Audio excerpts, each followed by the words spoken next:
ایک مرتبہ جناب فاطمہ صغرا اٹھی اور جناب سید الشہداء کی بارگاہ میں آئے، کہا بابا جان چچا عباس فرما رہے ہیں میرا نام کربلا جانے والوں کی فہرست میں نہیں ہے۔ کہا بیٹی میں نے نام نہیں لکھا۔ کہا بابا جان میں آپ سے پوچھ سکتی ہوں کہ میرا نام کیوں نہیں ہے؟ کہا بیٹی آپ بیمار ہیں اس لیے میں نے آپ کا نام نہیں لکھا۔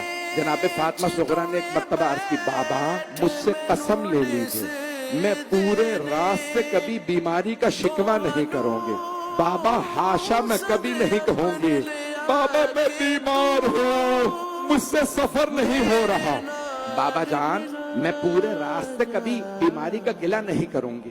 کہا نہیں بیٹی میں آپ کو نہیں لے جا سکتا، بیٹی آپ یہاں پہ صبر کر لیجئے۔ پھر ایک جملہ کہا بابا جان اگر ہو سکے تو میرے بھائی علی اصغر کو میرے پاس چھوڑ جائیے، جب بھی مجھے آپ کی یاد آیا کرے گی میں علی اصغر کو دیکھ لیا کروں گی، بابا میرا دل بہل جایا کرے گا۔